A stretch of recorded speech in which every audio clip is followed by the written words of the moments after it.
Class 10th UP board का एक बहुत इंपॉर्टेंट चैप्टर वृत्त यानी सर्किल। और ये ऐसा चैप्टर है जहाँ पे बच्चों को बहुत प्रॉब्लम होती है।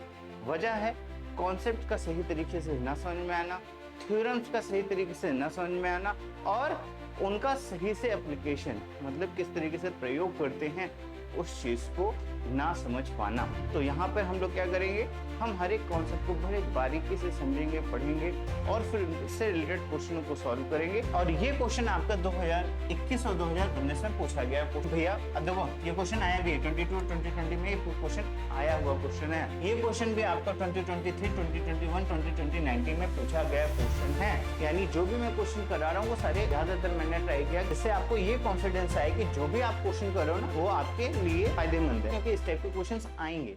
हेलो यूपी बोर्ड बच्चों, कैसे हो आप लोग? आई होप आप सब लोग बढ़िया होगे और जमकर पढ़ाई कर रहे होगे। तो मैं पुनीत आज आपके लिए लेके आया हूँ क्लास 10th यूपी बोर्ड का एक बहुत इंपॉर्टेंट चैप्टर वृत्त यानी सर्किल। ये एक बहुत इंपॉर्टेंट चैप्टर है और आपके बोर्ड के एग्जाम में ज्योमेट्री से कम कितने 10 to 12 मार्क्स के क्वेश्चन आते हैं, जिसमें दो इंपॉर्टेंट चैप्टर हैं, एक आपका ट्रायंगल और दूसरा आपका सर्किल। और ये ऐसा चैप्टर है जहां पे बच्चों को बहुत प्रॉब्लम होती है। वजह है कॉन्सेप्ट का सही तरीके से ना समझ में आना, थ्योरम्स का सही तरीके से ना समझ में आना और उनका सही से एप्लीकेशन मतलब किस तरीके से प्रयोग करते हैं उस चीज को ना समझ पाना। क्लियर? तो यहाँ पर हम लोग क्या करेंगे, हम हर एक कॉन्सेप्ट को बड़े बारीकी से समझेंगे, पढ़ेंगे और फिर उनसे रिलेटेड क्वेश्चनों को सॉल्व करेंगे, जिससे कि हम एग्जाम में इससे रिलेटेड किसी भी क्वेश्चन को आसानी से कर सकते। तो चलिए स्टार्ट करते हैं और सबसे पहले समझते हैं भैया सर्किल किसे कहते हैं। वैसे तो आपने क्लास 9th में ये चैप्टर अच्छे से पढ़ा हुआ है, बेसिक चीजें तो बहुत अच्छे से जानते होंगे, लेकिन यहाँ पे क्या करते हैं एक थोड़ा सा इंट्रो ले लेते हैं कि सर्किल क्या है, उससे रिलेटेड कौन कौन से कॉन्सेप्ट है, ठीक है, और फिर आगे थ्योरम्स की बात करेंगे। क्लियर? चलो आ जाओ। तो सबसे पहली चीज कि सर्कल कहते किसे है ना। तो सिंपल से कहानी क्या है, a circle is a collection of all points in a plane that are at constant distance from a fixed point in the plane। Simple से कहानी क्या है कि भैया उन सभी बिंदुओं का समूह जो किसी एक स्थिर या फिक्स बिंदु से क्या कर रहा है, एक फिक्स डिस्टेंस पे एक निश्चित दूरी पर हो, इस टाइप के समूह को हम क्या कहते हैं, बिंदुओं के समूह को हम क्या कहते हैं, सर्किल कहते हैं। ठीक है, अब किसी को ये बात ना समझ में आए तो उसके लिए थोड़ा सा एग्जांपल समझता हूं कि मान लो एक ये फिक्स पॉइंट है और इससे एक डिस्टेंस ये फिक्स, ठीक है, और मैंने क्या किया, इस फिक्स डिस्टेंस से भाई ये डिस्टेंस ये डिस्टेंस ये डिस्टेंस ये डिस्टेंस सारी क्या है, ये सारी फिक्स डिस्टेंस, ये फिक्स पॉइंट है और ये डिस्टेंस सारी फिक्स है। तो जो ये कलेक्शन ऑफ द पॉइंट बनेगा हमारा, ठीक है, क्या कहलाएगा, सर्कल यानी वृत्त कहलाएगा। सिंपल सी कहानी है, बहुत बेसिक सा है। ठीक है, अच्छा जी, इसके बाद बात कर लेते हैं सेकंड चीज, क्या कि भैया सेंटर किसे कहते हैं यानी केंद्र किसे कहते हैं। तो हमने कहा सर वो फिक्स पॉइंट, सर हमने क्या कहा था कि भैया कलेक्शन ऑफ ए पॉइंट्स या उन बिंदुओं का समूह जो किसी फिक्स बिंदु से क्या हो, निश्चित दूरी पे हो। तो जो फिक्स बिंदु है वो हमारा केंद्र कहलाता है। ठीक है, स्थिर बिंदु को हम वृत्त का केंद्र कहते हैं, जिससे क्या हो, बाकी सारे बिंदु क्या हो, एक फिक्स डिस्टेंस पे हो। ये हमारा क्या है, केंद्र है। अच्छा जी, ये हमारा क्या है, सेंटर है। क्लियर? केंद्र। सेकंड थर्ड चीज आती है त्रिज्या। त्रिज्या किसे कहते हैं, केंद्र से वृत्त पर स्थित किसी भी बिंदु की जो दूरी होती है, जो फिक्स डिस्टेंस होती है, ये हमारा सेंटर है। और ये जो डिस्टेंस होगी इसके सर्कमफ्रेंस यानी परिमाप से, वो हमारी कहलाएगी रेडियस। वहीं भी कोई भी पॉइंट मिला दीजिए सेंटर से सर्कमफ्रेंस का, ठीक है, जो भी मिलेगा सब रेडियस कहलाएगा और सब की डिस्टेंस क्या होगी, इक्वल पर्सन में। ठीक है, नेक्स्ट आता है आपका कॉर्ड, जीवा, कि जीवा किसे कहते हैं। तो सिंपल सी कहानी है भैया कि किसी भी सर्किल में, हमारे पास एक सर्किल है मान लो, ठीक है, और इस सर्कल के किन्हीं भी दो पॉइंट्स को, मैंने कहा कि सर एक पॉइंट आपका यहां है और एक पॉइंट, ठीक है, मैंने क्या किया, एक सर्किल लिया, एक वृत्त लिया और इस वृत्त में किसी दो पॉइंट को हमने क्या किया, मिला दिया। ठीक है। तो ये जो लाइन सेगमेंट मिला, ये जो रेखाखंड मिला, वो हमारा क्या कहलाएगा, वो हमारा जीवा कहलाएगा। क्लियर, ठीक है। नेक्स्ट पॉइंट है डायामीटर यानी व्यास, कि भैया व्यास किसे कहते हैं। तो सुनना, एक सर्किल है हमारा और उसमें हमने क्या किया कि दो पॉइंट्स को मिलाकर के जीवा मिली हमें, ठीक है। अच्छा जी, कोई एक ऐसी जीवा भी तो होगी, ये भी जीवा है हमारी, ये भी जीवा है हमारी, तो कोई एक ऐसी जीवा भी होगी जो क्या हो रही होगी, केंद्र से होके जा रही होगी, ठीक है। और एक और चीज, ये जो जीवा होगी जो कि केंद्र से होके जा रही है, ये सबसे बड़ी जीवा होगी, इसी को हम कहते हैं व्यास, ठीक है। तो डिफिनेशन में आप क्या कह सकते हो कि भैया कि वह जीवा जो वृत्त के केंद्र से होकर गुजरती है हमारा व्यास कहलाती है, यानी डायमीटर कहलाती है। अगर इसका रेडियस के साथ रिलेशन की बात कर लूं तो सुना कहानी क्या है, तो हमने कहा सर ये हमारा व्यास है, इसको मान लो डी से रिप्रेजेंट करते हैं, और इसकी रेडियस अगर आर है तो देखो यहां से यहां तक की डिस्टेंस भी आर होगी और ये डिस्टेंस भी आर होगी, यानी डी डायमीटर किसके बराबर होगा, 2 ऑफ रेडियस के, यानी 2r के बराबर होगा। इस चीज को भी याद कर लेना, अक्सर यूज में आ जाता है क्योंकि डायमीटर देता है तो रेडियस आपको निकालनी होती है। क्लियर, तो उस कंडीशन में r इक्वल टू क्या होगा, d/2 होगा। चलो आ जाओ नेक्स्ट पार्ट की ओर, क्या आर्क यानी चाप। भैया किसी भी सर्किल में, किसी भी वृत्त में चाप किसे कहते हैं, आर्क किसे कहते हैं। तो ये भी बहुत आसान सी चीज है कि अगर मैं कोई सर्किल लूं, इसी सर्किल को ले लेते हैं, ठीक है, और इस सर्किल में क्या किया, कोई दो पॉइंट लिए, ये पॉइंट ए, ये पॉइंट बी, ठीक है। तो ए से बी के बीच की ये जो डिस्टेंस होगी, ए से बी के बीच की जो डिस्टेंस होगी, दूरी होगी, ये हमारी चाप कहलाएगी, तो कहलाएगी आर्क यानी चाप कहलाएगी, ठीक है। अच्छा जी, तो इसमें आपने देखा कि सर ये डिस्टेंस तो इस साइड भी है, तो कोई व्यक्ति तो ये भी कह सकता है कि सर ये भी तो डिस्टेंस है ए के बीच की, ए और बी की दूरी तो ये भी हो सकती है, ए से अगर मुझे बी तक जाना हो तो मैं इस रास्ते से भी जा सकता हूँ, इस रास्ते से भी जा सकता हूँ, यानी ये भी एक चाप है और ये भी एक चाप है, ठीक है। तो जो ये छोटी वाली चाप है, यानी ये इधर से ये वाली जो डिस्टेंस है, इसको हम कहते हैं लघु चाप, ठीक है, यानी माइनर आर्क, ठीक है। वहीं पे जो ये बड़ी वाली चाप है, इसको हम कहते हैं मेजर आर्क, यानी दीर्घ चाप। क्लियर, तो दो पार्ट होते हैं, माइनर चाप और आपका मेजर चाप, सॉरी माइनर आर्क और मेजर आर्क। क्लियर, चलो आ जाओ। नेक्स्ट आता है आपका सेक्टर यानी त्रिज्य खंड। अब जैसा नाम वैसा काम, त्रिज्य मतलब त्रिज्या, खंड। अब सुनना कहानी क्या है, याद करने के लिए है त्रिज्य खंड, कि मान लो मेरे पास एक सर्किल है, ठीक है, इसको कर देते हैं लाल। चलो आ जाओ, मैंने कहा कि सर जी मेरे पास एक सर्किल है, एक वृत्त है, और मैंने क्या किया, एक चाप ली ए और बी, और इस चाप के जो ये दो पॉइंट हैं ए और बी को, इनको मैंने सेंटर से मिला दिया। क्या किया, सेंटर से मिला दिया, ठीक है। तो देखो ये हमारी क्या है, यही तो है।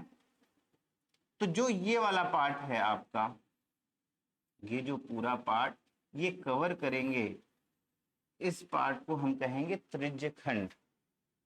त्रिज्य मतलब त्रिज्या हो गई, और ये आपका चाप हो गया, और इसके बीच में जो पार्ट आया उसे हम कहेंगे क्या, त्रिज्य खंड यानी सेक्टर, ठीक है। और इसको भी आप दो पार्ट में डिवाइड कर सकते हो कि भैया एक ये छोटा वाला पार्ट है तो इसको हम कहेंगे माइनर सेक्टर, ठीक है। और अगर कोई कहे कि सर ये बड़े वाले पार्ट भी तो एक एरिया है, क्या है, हमने कहा सर ये वाला पार्ट भी तो एक एरिया है, एक खंड है इसका, ठीक है, ये वाला पार्ट।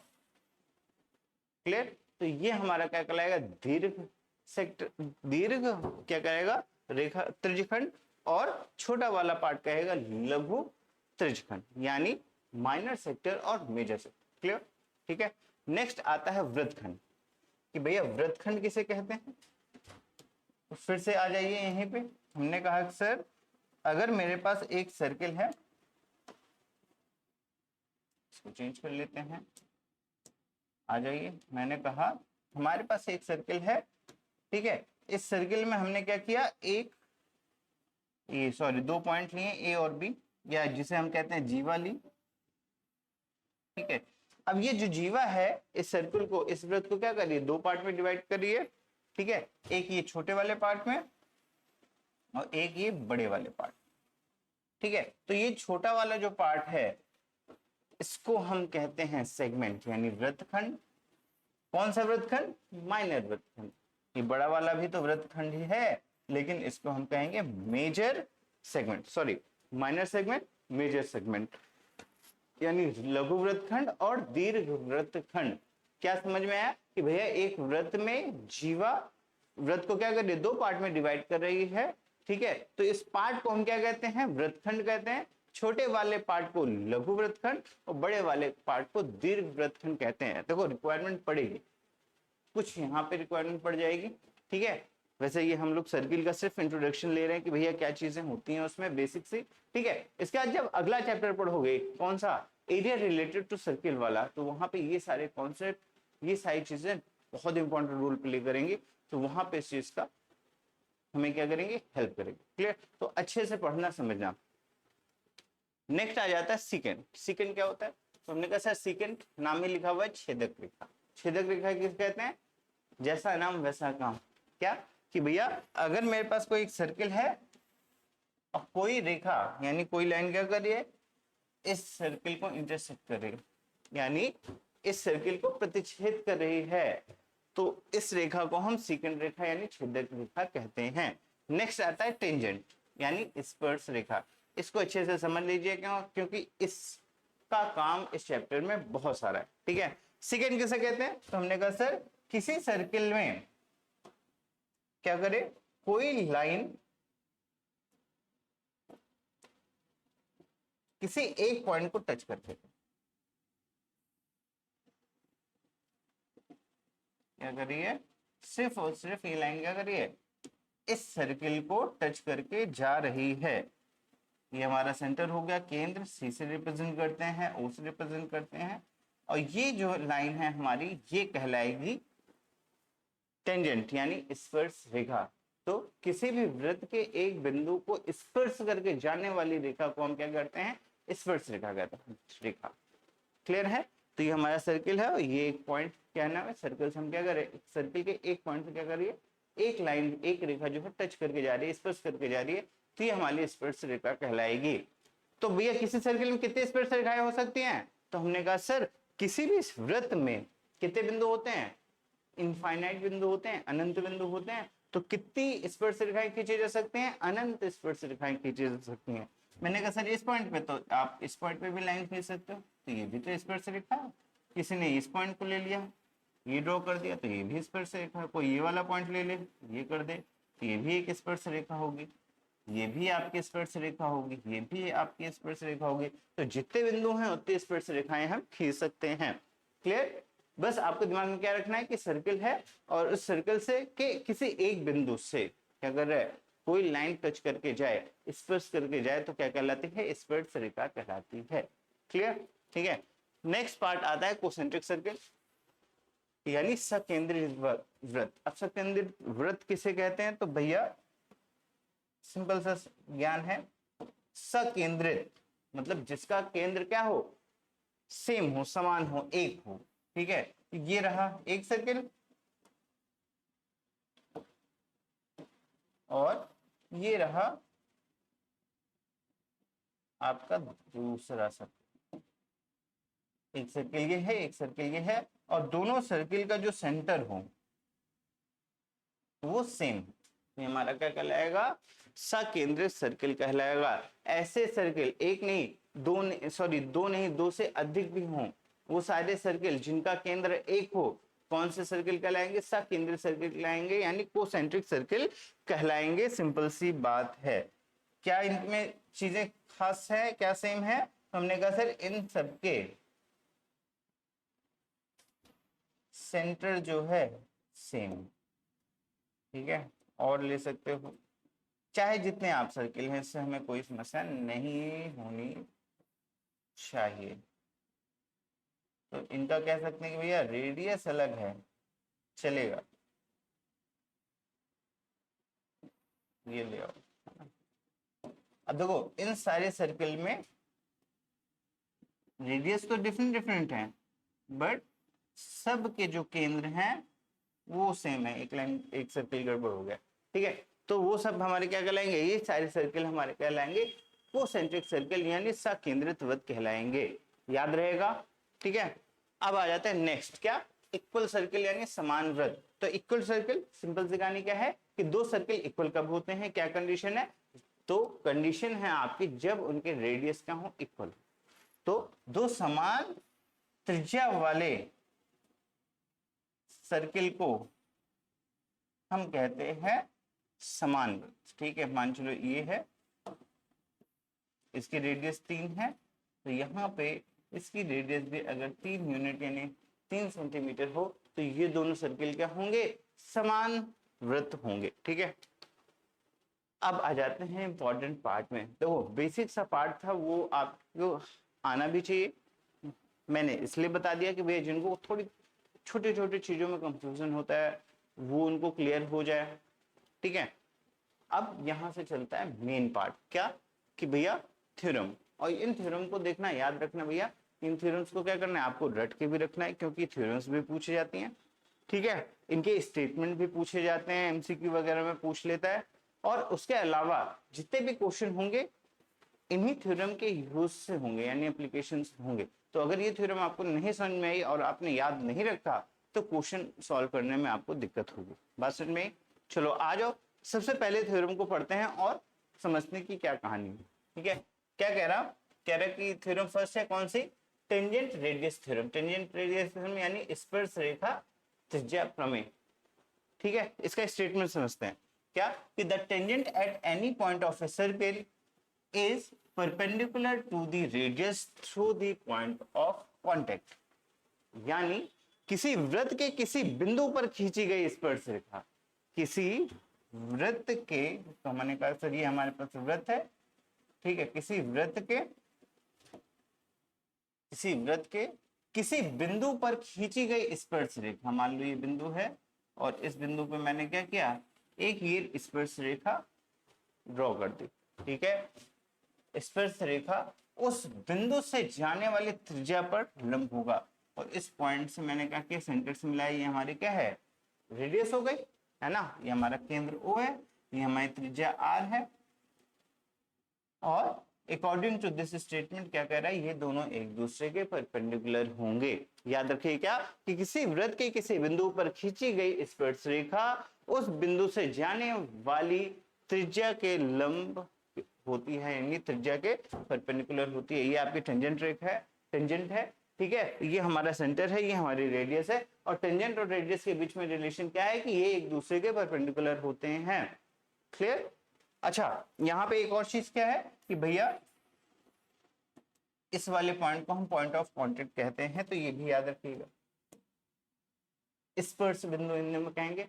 ये हमारी स्पर्श रेखा हो गई, हमारी त्रिज्या हो गई, और स्पर्श और त्रिज्या मतलब जो रेडियस है ये इसी पॉइंट पे, एक ही पॉइंट ऑफ कांटेक्ट पे ये क्या होगा, एक दूसरे के परपेंडिकुलर होंगे। ये एक अच्छी सी प्रॉपर्टी है, याद रखना, आगे काम आएगी, क्लियर, ठीक है। अभी यहाँ पे सिर्फ और सिर्फ हम सारे थ्योरम्स को पढ़ेंगे और उनका मतलब समझेंगे, फिर प्रूविंग में जो क्वेश्चन आते हैं उन क्वेश्चनों को वहां पे प्रूव करके दिखाएंगे। जैसे मैंने कहा ना कि थ्योरम से प्रूव करने को आती हैं, तो जब क्वेश्चन सॉल्व करेंगे तो वहां पे उस चीज को अच्छे से दिखाएंगे, ठीक है। आ जाओ, अब चलते हैं नेक्स्ट थ्योरम की ओर। सेकंड थ्योरम क्या कह रही है, क्या थ्योरम है, tangent from an external point, यानी बाह्य बिंदु से स्पर्श रेखा।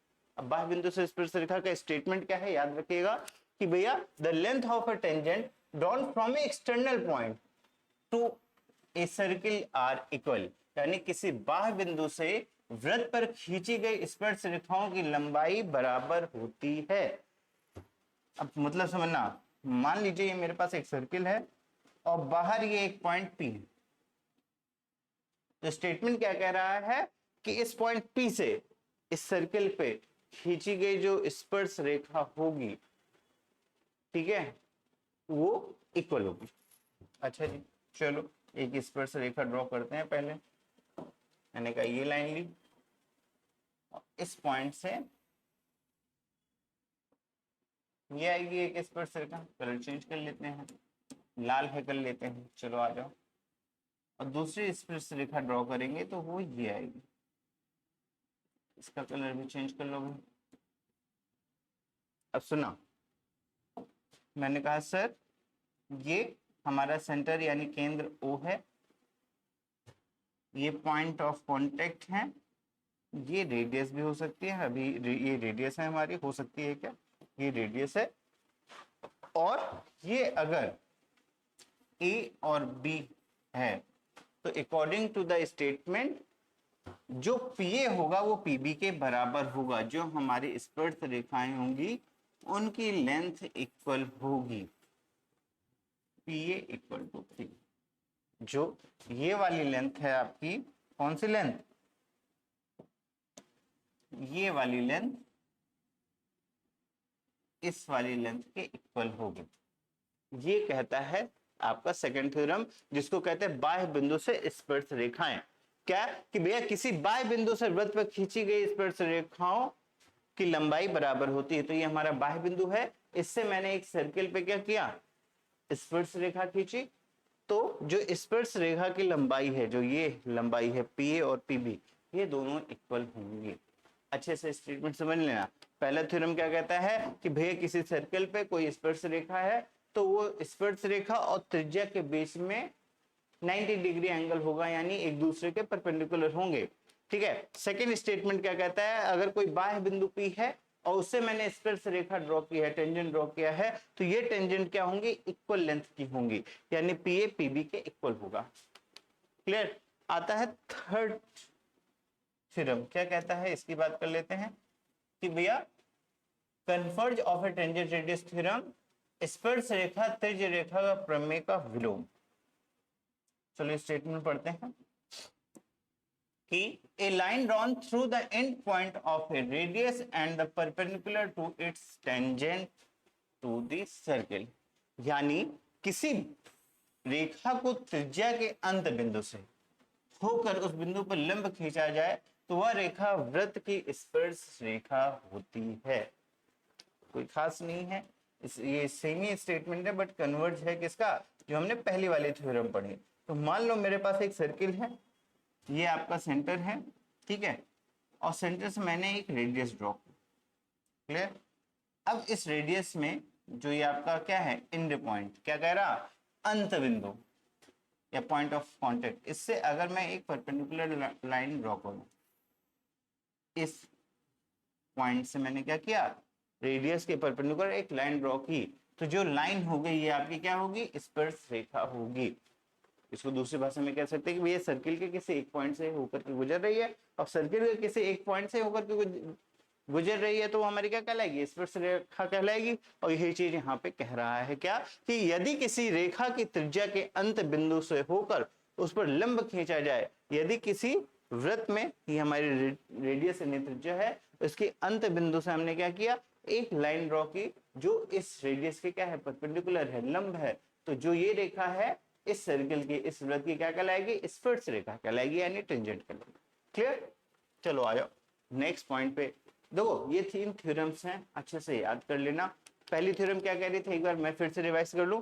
पहली थ्योरम कह रही थी कि अगर मेरे पास एक सर्किल है, उसमें एक रेडियस R है, तो आपका जो टेंजेंट है और सर्किल है, ये दोनों क्या होंगे, एक दूसरे के परपेंडिकुलर होंगे। ये पहली थ्योरम थी, जिसको हम स्पर्श रेखा त्रिज्या प्रमेय कहते हैं। किसी वृत्त के किसी बिंदु पर खींची गई स्पर्श रेखा उस बिंदु से जाने वाली त्रिज्या पर लंब होती है, यानी एक वृत्त है, उस पर अगर मैंने एक टेंजेंट यानी स्पर्श रेखा डाली है, तो ये स्पर्श रेखा त्रिज्या के क्या होगे, परपेंडिकुलर होगी, यानी लंब होगी।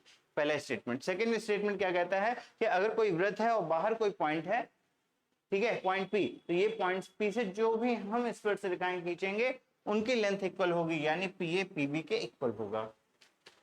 और तीसरा थ्योरम हमारा कहता है कि भैया यदि किसी रेखा त्रिज्या, मतलब मेरे पास सर्किल है, मैंने एक त्रिज्या ड्रॉ की, इस त्रिज्या के एंड पॉइंट से अगर मैं कोई लाइन ड्रॉ करूं जो कि क्या हो, इस त्रिज्या के परपेंडिकुलर हो, तो ये क्या, कौन सी रेखा होगी, स्पर्श रेखा।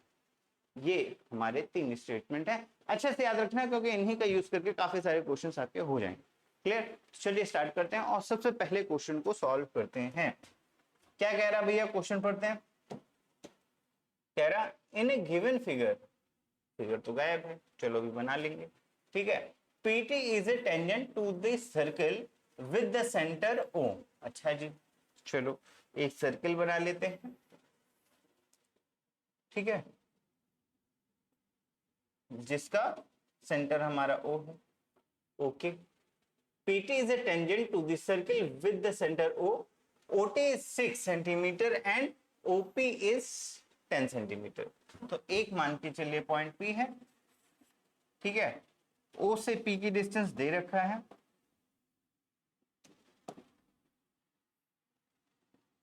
OP दे रखा है, और इससे एक टेंजेंट ड्रॉ किया है, बहुत ही आप ठीक, चलो कोई बात समझ लेते हैं।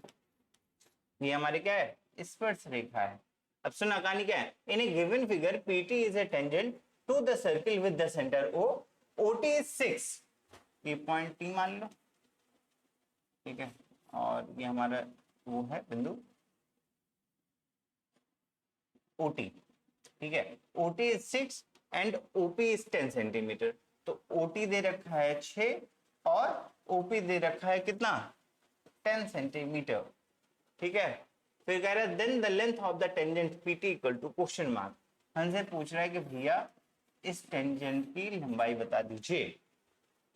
क्वेश्चन समझ में आया, ठीक है। क्या कह रहा है, दी गई आकृति में, तो आकृति बना दी मैंने, PT O वाले वृत्त पर एक स्पर्श रेखा है, हमारा सर्किल है जिसमें O केंद्र है और इस पे क्या है, PT एक स्पर्श रेखा ड्रॉ कर दी है। यदि OT दे रखा है 6, O और T की वैल्यू दे रखा है 6 और OP दे रखा है 10, तो OP की वैल्यू दे रखी है 10 सेंटीमीटर, देन स्पर्श रेखा PT की लंबाई क्या है, PT equal to question mark.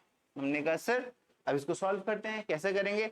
तो एक स्टेटमेंट जो सबसे पहले थ्योरम थी वो क्या कहती थी कि भैया रेडियस और टेंजेंट क्या होते हैं, एक दूसरे के परपेंडिकुलर होते हैं।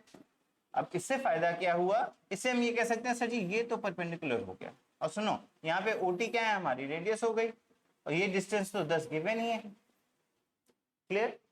और अगर ये एक ट्रायंगल है, मैंने कहा सर इन ट्रायंगल या त्रिभुज किसमें, OTP में, P में, ठीक है, क्या चीज है, OTP में। ये हमने पाया कि भैया रेडियस और टेंजेंट है, स्पर्श रेखा है, और क्या है आपकी त्रिज्या है। और हमने पहले स्टेटमेंट में, पहले थ्योरम में क्या कहा था कि भैया किसी भी वृत्त में जो स्पर्श रेखा है वो त्रिज्या के क्या होते हैं, परपेंडिकुलर होती है, यानी ये 90 डिग्री हो गया। और जैसे ही 90 डिग्री हो गया तो ये जो ट्रायंगल है OPT एक राइट एंगल ट्रायंगल बन जाएगा, यानी समकोण त्रिभुज बन जाएगा। और जैसे ही समकोण त्रिभुज बना तो हमारे दिमाग में जो सबसे पहली चीज आनी चाहिए वो है हमारा क्या, पाइथागोरस थ्योरम। पाइथागोरस थ्योरम क्या कहता है, पाइथागोरस प्रमेय कहता है कि भैया कर्ण का स्क्वायर जो है लंब के स्क्वायर प्लस आधार के स्क्वायर के बराबर होता है, यानी कर्ण का वर्ग इक्वल टू आधार का वर्ग प्लस लंब का वर्ग, ठीक है, यानी हाइपोटेनस का स्क्वायर आप लिख लेते हैं। हमने कहा सर हमने पढ़ा था क्या, पाइथागोरस थ्योरम में कर्ण का वर्ग जो है आधार के वर्ग प्लस किसके, आधार प्लस लंब के वर्ग के बराबर होता है। ये इसको समझ लेना, लंब के वर्ग के बराबर होता है। तो हमने कहा सर अगर ये राइट एंगल ट्रायंगल है तो 90 डिग्री के सामने वाली जो भुजा होगी ये हमारा कर्ण कहलाएगा, यानी हाइपोटेनस कहलाएगा, ठीक है।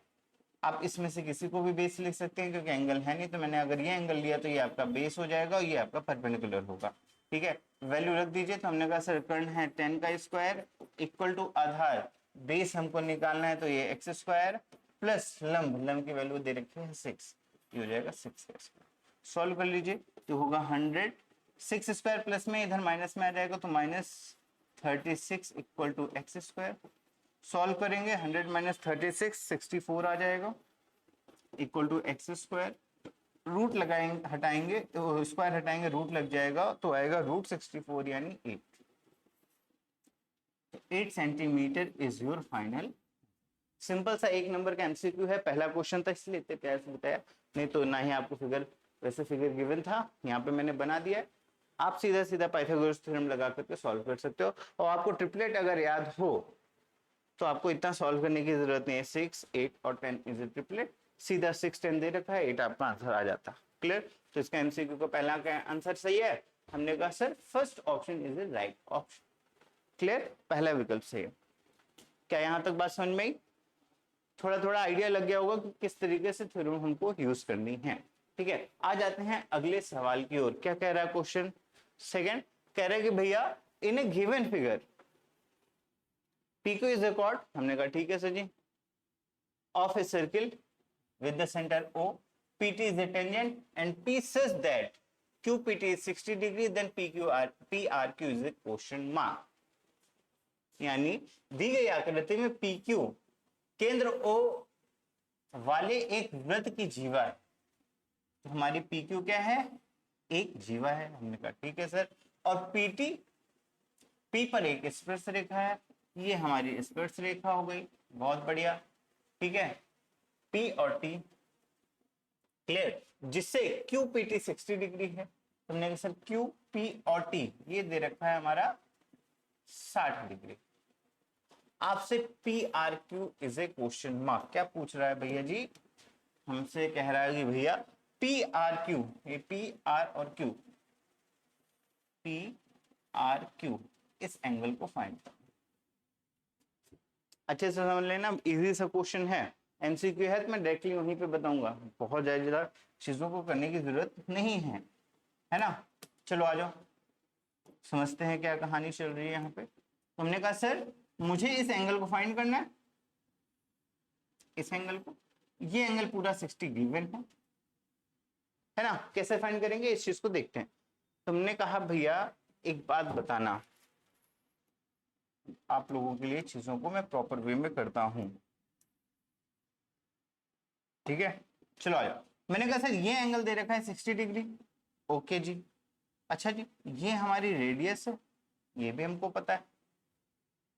अगर ये रेडियस है, सुनना कहानी, मैंने कहा सर ये एंगल दे रखा है 60 डिग्री, इससे डायरेक्टली रिलेशन तो इस ट्रायंगल का है नहीं, लेकिन हमें पता है O और P, OP क्या है हमारा 90 डिग्री है। OP अगर 90 डिग्री है तो ये एंगल कितना होगा? ये वाला एंगल। तुमने कहा सर यहां से यहां तक एंगल ये 90 डिग्री होगा, 90 डिग्री, और 90 माइनस 60 ये हो जाएगा 30 डिग्री। हमने कहा ठीक है सर। और ये अगर 30 डिग्री होगा, वैसे तो मैं डायरेक्टली कह सकता हूँ ये भी रेडियस है तो ये भी 30 डिग्री होगा, और ये दोनों अगर 30 डिग्री है तो ये एंगल कितना होगा? तो हमने कहा एक आइसोसेलेस ट्रायंगल में यानी समद्विबाहु त्रिभुज में अगर दो एंगल समान हैं, 30 डिग्री हैं, तो बीच वाला एंगल हम निकाल ही लेंगे। अब आप लोगों के लिए काफी ज्यादा जो है यहाँ पे वो हो जाएगा, तो आपको अच्छे से समझाने के लिए फिर से हम सॉल्व करते हैं प्रॉपर स्टेप बाय स्टेप। मैंने कहा सर त्रिभुज, कौन से त्रिभुज? हमने कहा ट्रायंगल OQP की बात कर लेते हैं, ट्रायंगल OQ और P। और उससे पहले जो चीज थी मैंने उसको यहाँ रिप्रेजेंट कर दिया था, ये अगर 60 है और ये आपकी रेडियस है तो ये 90 डिग्री होगा, और ये अगर 90 डिग्री है तो ये एंगल 60 है, तो ये वाला एंगल कितना होगा? 30 डिग्री होगा। हमने कहा सर त्रिभुज OPQ हमारा क्या है? आइसोसेलेस यानी समद्विबाहु त्रिभुज होगा, समद्विबाहु त्रिभुज, शॉर्ट ले लेना भाई, ठीक है। समद्विबाहु त्रिभुज होगा। अगर समद्विबाहु त्रिभुज है तो इस ट्रायंगल की हम बात कर लेते हैं जिसमें एक एंगल 30 डिग्री है। अगर एक 30 डिग्री है और ये समद्विबाहु त्रिभुज है यानी आइसोसेलेस ट्रायंगल है, तो इन दिस केस जो ये एंगल 30 है तो ये भी 30 होगा, क्योंकि ये रेडियस है, ये रेडियस है, और रेडियस है तो समद्विबाहु त्रिभुज है, तो समद्विबाहु त्रिभुज है तो एंगल 30 तो वो एंगल 30। तो हमने कहा सर इन दिस ट्रायंगल, ये एंगल की बात कर लेते हैं, तो ये इसको मान लो x, तो x क्या होगा? तो हमने कहा सर x होगा x plus 30 degree plus 30 degree equal to कितना? हमने कहा सर 30 प्लस 30 इक्वल टू 180। तो x की वैल्यू आ जाएगी 30 30 60, 60 यहाँ प्लस में उधर माइनस में आ जाएगा, तो 180 माइनस 60 यानी x की वैल्यू आ गई 120 डिग्री। x की वैल्यू क्या आ गई? 120 डिग्री। चलो आ जाओ। हमने कहा सर फिर से एक बार फिगर में आते हैं, और हमको जो ये एंगल है ये दे रखा है 120 डिग्री, ठीक है।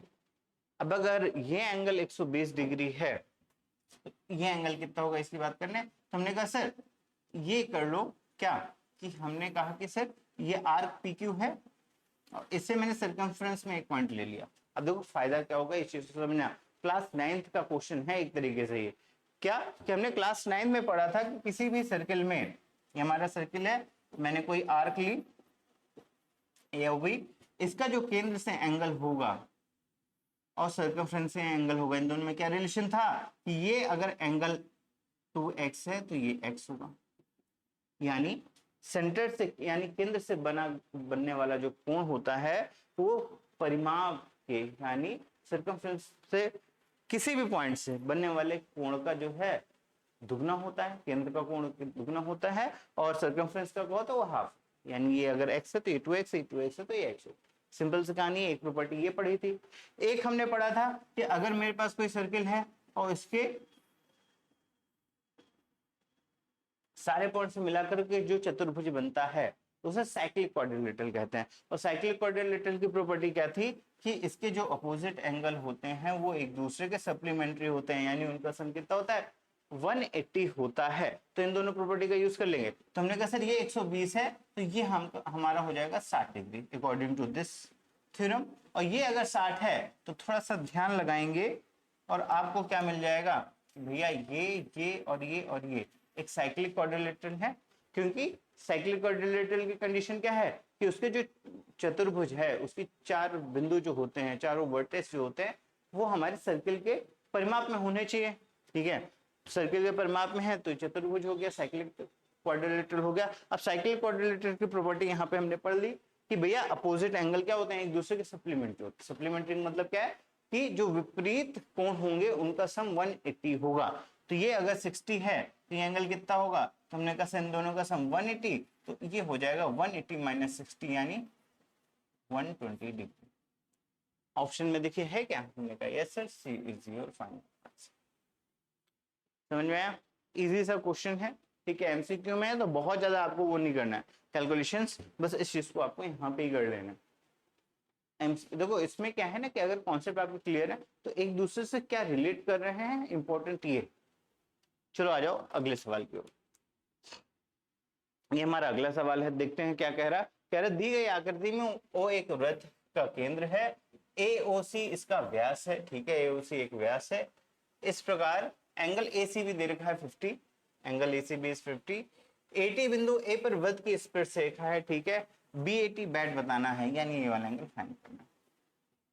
फिर से एक बार समझ लेना क्वेश्चन। कह रहे in given figure O is the center of the circle, A is the diameter, AOC is the diameter, ACB is 50 degree और AT is the tangent of the circle। तो हमको BAT बैड बताना है। मेरे पास एक वृत्त है जिसका सेंटर O है, ये हमारा डायमीटर है। ठीक है, और हमें ये एक स्पर्श रेखा है और हमको ये वाला एंगल बताना है, ये वाला एंगल। कैसे फाइंड करेंगे, हमने कहा सर एमसीक्यू है तो ज्यादा इसमें तो कैलकुलेशन करनी नहीं है, डायरेक्टली यही कर लेते हैं। क्या कहानी है इसको समझना। मैंने कहा सर जी आपने, वैसे नहीं, हम लोगों ने 9th में एक थ्योरम पढ़ी थी, उस थ्योरम को याद दिलाने का वक्त आ गया। क्या कहती है वो थ्योरम, कहती है कि भैया अगर मेरे पास कोई सर्किल है, ठीक है, और उस सर्किल में डायमीटर है, उस डायमीटर के पॉइंट्स को जैसे ही मैं सर्कमफ्रेंस से मिलाऊंगा, जो ये वाला एंगल बनेगा ऑलवेज समकोण त्रिभुज बनेगा। जो ये एंगल बनेगा क्या होगा, ऑलवेज 90 डिग्री होगा। किसी भी सेमी सर्किल में वृत्त में क्या किया, व्यास लिया, इस व्यास के पॉइंट को एक आर्क मान करके जब मैंने एंगल बनाया कि सर्कमफ्रेंस के किसी भी पॉइंट से, चाहे ऊपर चाहे नीचे, ठीक है, तो जो ये एंगल होगा ऑलवेज 90 डिग्री होगा, यानी समकोण होगा। ठीक है, अब इसका फायदा क्या हुआ कि मैंने कहा सर ये अगर आपका डायमीटर है तो जो ये एंगल होगा ये वाला 90 डिग्री होगा। अगर ये 90 डिग्री है, ये 50 डिग्री है, तो ये वाला एंगल कितना होगा हम निकाल लेंगे, मान लो x। ठीक है, तो हमने कहा sir x plus 90 degree plus 50 degree equal to 180। तो ये हो गया x वैल्यू क्या 9.140, तो 180 माइनस 140 यानी x की वैल्यू आ गई 40 डिग्री। अब x की वैल्यू अगर 40 डिग्री है और ये टेंजेंट है तो ये आपका 90 डिग्री तो ये भी होगा क्योंकि रेडियस है, और रेडियस है ये 90 डिग्री हो गया, एक्स की वैल्यू 40 तो 90 माइनस 40 कितना हो गया, तो हमने कहा सर 90 माइनस 40 हो जाएगा आपका 50 डिग्री। तो क्या आंसर आया, हमने कहा बी ऑप्शन आपका करेक्ट ऑप्शन है। क्लियर, बात समझ में, बहुत इजी सा क्वेश्चन था, आप रिलेट कर पाओगे देन इजी हो जाएगा। तो यहाँ पे वही कहानी कि नाइन्थ में जो छोटी छोटी थ्योरम्स है वैसे मैंने रिवाइज करा दिए, और जो जो रिक्वायरमेंट पड़ेगी मैं वहां बताता चलूंगा। आप लोग क्या करना है, एक बार नाइन्थ की बुक उठाना और उससे जो है ना थ्योरम्स को देख लेना, क्योंकि छोटे वाले क्वेश्चनों में ये यूज होंगे। अगर आपको नहीं पता कि भैया जो आपका सेमी सर्किल है ना, यानी वृत्त में जो डायमीटर जो व्यास होता है उससे अगर मैं कोई कोण बनाऊं सर्कमफ्रेंस पे परिमाप पे तो 90 डिग्री होता है यानी समकोण होता है। अगर ये आपको नहीं पता है तो आप फिर ये क्वेश्चन करने में परेशान हो जाओगे। बस में छोटी छोटी प्रॉपर्टीज हैं जो आपको याद होनी चाहिए। क्लियर, अब चलते हैं अगले सवाल की ओर। क्या कह रहा है कि भैया सिद्ध कीजिए कि किसी बाह्य बिंदु से वृत्त पर खींची गई स्पर्श रेखा की लंबाई बराबर होती है।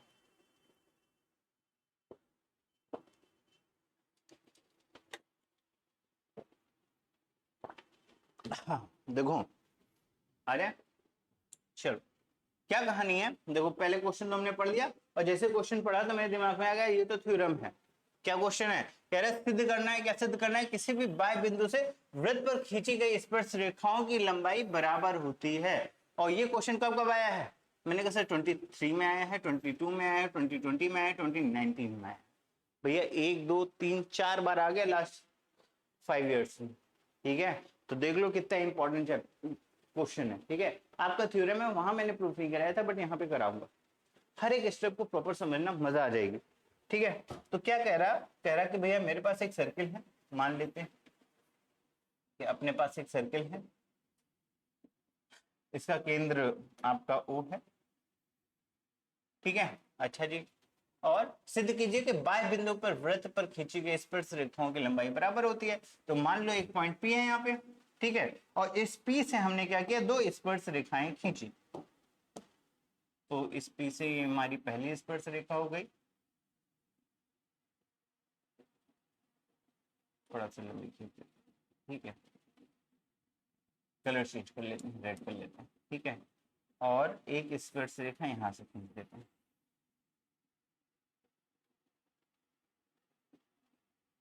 ठीक है, ये हो गया, और इस स्पर्श रेखा को मान लेते हैं ये P। ठीक है, क्या कह रहा कि सिद्ध कीजिए किसी बाह्य बिंदु से वृत्त पर खींची गई स्पर्श रेखाओं की लंबाई बराबर होती है। हमने थ्योरम पढ़ा था, ये थ्योरम था ना कि भैया कि किसी सर्किल में किसी बाह्य बिंदु से अगर दो स्पर्श रेखाएं या जितनी भी स्पर्श रेखाएं मैं खींचू, वैसे दो ही खींच सकते हैं। ठीक है, जो स्पर्श रेखाएं खींचूंगा उनकी लेंथ बराबर होगी और यही हमको प्रूफ करना है। हमने कहा सर ये मान लीजिए, ये पॉइंट की मान लीजिए A, ये पॉइंट मान लीजिए B। ठीक है, पॉइंट ए से एक लाइन ड्रॉ कर लीजिए तो ये रेडियस हमारा हो गया और ये भी आपकी क्या होगी, रेडियस। क्लियर, इसके अलावा हमने क्या किया, हमने जो है चूंकि प्रूफ करना है, हमने O से P तक की एक लाइन ड्रॉ, इसको हम क्या कर लेते हैं, हमने कहा सर जी ब्लू रेड येलो, ठीक है, ये सुनो कंस्ट्रक्शन में डाल देना, यहाँ पे लगा देना रचना। रचना में क्या लिख लोगे कि भैया लेट कर लेते हैं, मानते हैं P एक बिंदु है जिससे मैंने PA और PB दो स्पर्श रेखाएं खींची हैं। ये हमारा गिवन कह सकते हो इसको कि क्या दिया हुआ है। ठीक है, तो हमने क्या क्या दिया है, गिवन सबसे पहले लिखना है क्या दिया है। ठीक है, क्या चीजें गिवन है इसको समझते हैं। तो हमने कहा सर हमको गिवन है PA and PB, PA and और PB।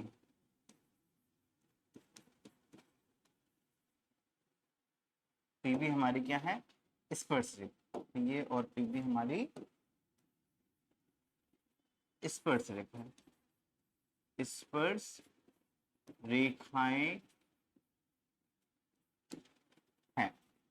ठीक है, क्या प्रूफ करना है, क्या सिद्ध करना है, हमने कहा sir PA equal to PB जो है हमको सिद्ध करना है। गिवन क्या है कि पी ए पी बी हमारी स्पर्श रेखा है और P A equal to P B होता है, ये हमको प्रूफ करना है। हमने कहा ठीक है सर। अच्छा जी, अब यहाँ पे आप डाल दीजिए कंस्ट्रक्शन, रचना। क्या कंस्ट्रक्शन किया आप लिख लीजिएगा, यहाँ स्पेस कम है तो मैं इतनी डिटेल में चीजें नहीं कर रहा हूँ, लेकिन आपको मैं बताता जा रहा हूँ, वो चीज दिमाग में रखना क्या लिखना है। तो हमने कहा sir ji P A equal to P B है, ठीक, हमको P A equal to P B proof करना है। हमने कंस्ट्रक्शन किया, रेडियस ड्रॉ की ओ ए ओ बी, और यहाँ पे हमें ये भी पता चल गया कि क्या हमें पता है दिया है, तो सॉल्व कर लो। या फिर O A equal to O B होगा। O A equal to O B क्यों होगा कि O A equal to O B because ये रेडियस है हमारा, यानी ये हमारी त्रिज्या है, और किसी भी सर्कल में वृत्त में सारी त्रिज्याएं बराबर होते हैं, इसको बताने की रिक्वायरमेंट नहीं। चलो आ जाओ, ठीक है। फिर मैंने ओ से पी तक एक लाइन ड्रॉ कर ली, क्लियर। हमने कहा ठीक है सर, अब इसको प्रूफ कैसे करते हैं ये समझते हैं। तो मैंने कहा सर जी सुना, थोड़ा सा फिगर में इसको इधर ले आते हैं, ठीक है, क्योंकि प्रूफ करना है, इसकी बात कर लेते हैं। चलो आ जाओ, फिगर की रिक्वायरमेंट पड़ेगी इसलिए यहाँ पे, ठीक है। चलो आ जाओ, मैंने कहा sir ji P A equal to P B proof करना है, P equal to P B proof करना है। अच्छा जी, अब आ जाओ एक फर्स्ट वाली थ्योरम में क्या कहती थी कि किसी भी सर्किल में क्या है, अगर मैं कोई स्पर्श रेखा खींचता हूं तो वो स्पर्श रेखा रेडियस के परपेंडिकुलर होती है, यानी ये 90 डिग्री होगा, और ये भी एक रेडियस है, ये स्पर्श रेखा है तो ये भी 90 डिग्री होगा। ये क्लियर है, अकॉर्डिंग टू द थ्योरम हमें पता है ये चीज, ठीक है जी। अब हमें प्रूफ करना है, तो हमने कहा सर उठा लीजिए, क्या हमने कहा सर त्रिभुज, कौन सा त्रिभुज, एओपी, एओपी और त्रिभुज बीओपी में, बीओपी में दो ट्रायंगल उठा लिए। हमने कहा ठीक है सर। अच्छा जी, जैसे दो ट्रायंगल उठाए तो हमने कहा सर है क्या ओ A equal to O B, O A equal to O B, O A equal to O B क्यों होगा, क्योंकि ये हमारी रेडियस से त्रिज्या है, ये तो एक प्रॉपर्टी हो गई, ठीक है।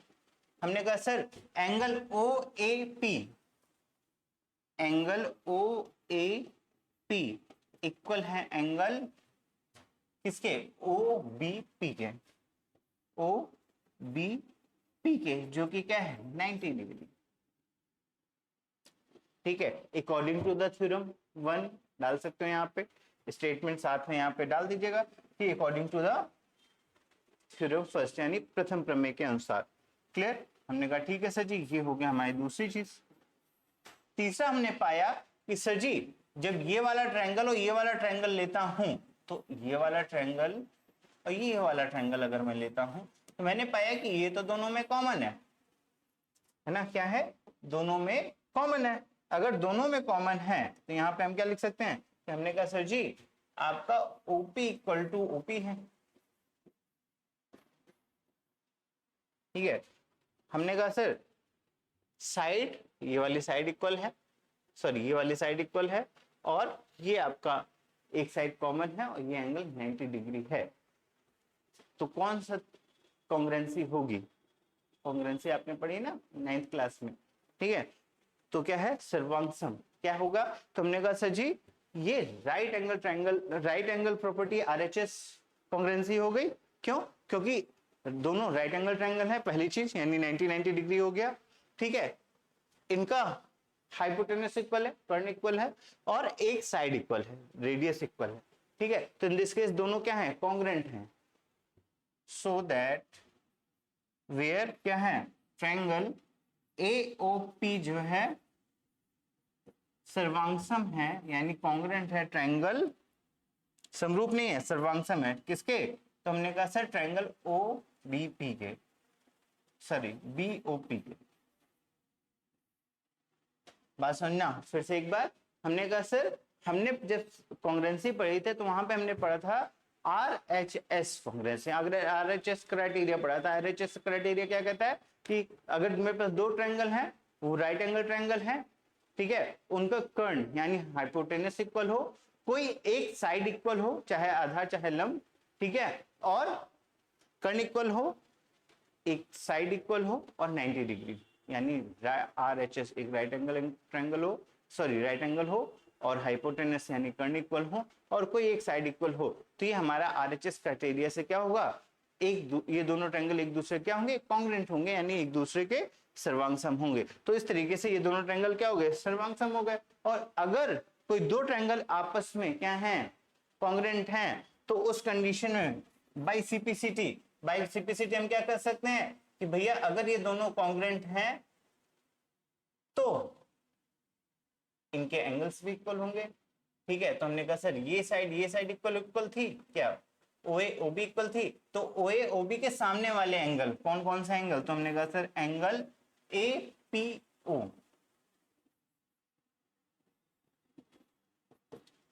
और बीपीओ भी इक्वल होगा, बीपीओ भी इक्वल हो जाएगा बाई सीपीसीटी। अच्छा जी, ये एंगल इक्वल हो गए, ये वाले हो गए, और हमें क्या प्रूफ करना था, ये वाली साइड और ये वाली साइड इक्वल करनी थी। हमने कहा sir ji according to the CPCT ये वाली साइड और ये वाली साइड कौन सी, ये वाली साइड इसके इस एंगल के सामने वाली साइड है।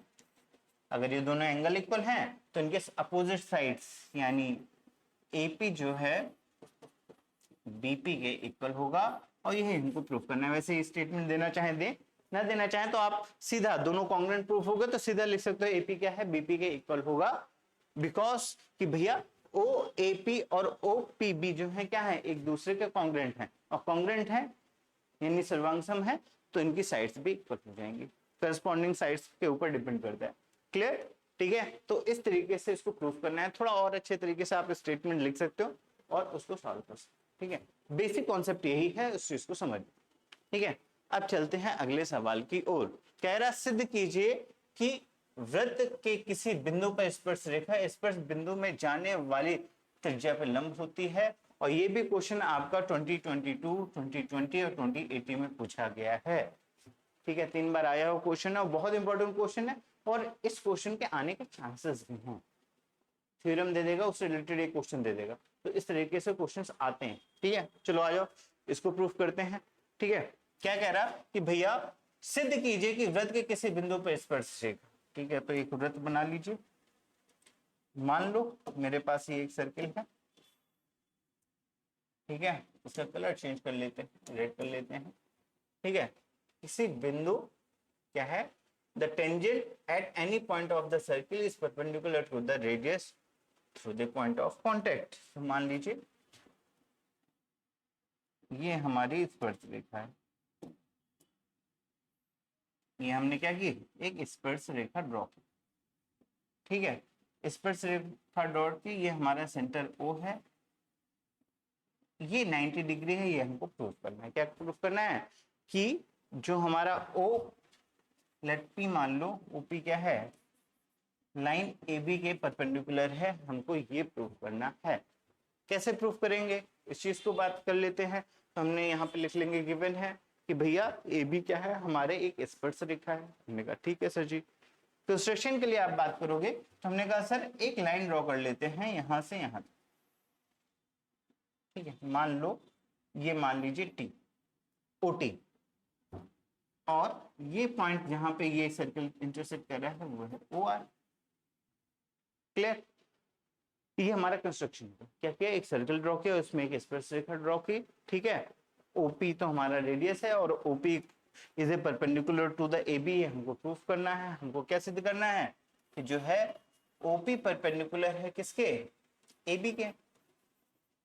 ठीक है, प्रूफ कर देंगे। इसके अलावा हमने क्या किया, ओ से टी तक एक लाइन ड्रॉ की जो कि पॉइंट आर पे क्या कर रही है, सर्किल को इंटरसेक्ट कर रही है। यहां तक की चीजें क्लियर हो गई। हमने कहा ठीक है सर। अब इसको प्रूफ करने के लिए ना एक थ्योरम छोटी सी आपको याद होनी चाहिए, तो उसकी बात कर लेते हैं। क्या है थ्योरम, तुमने कहा सर जी अगर मेरे पास कोई लाइन है, ठीक है, क्या है, मेरे पास एक कोई लाइन है और एक कोई पॉइंट पी, एक कोई पॉइंट पी है, तो इस पॉइंट से इस लाइन पे, ठीक है, जो सबसे छोटी डिस्टेंस होगी, जो सबसे स्मॉलेस्ट डिस्टेंस होगी, वो कौन सी होगी, वो होगी परपेंडिकुलर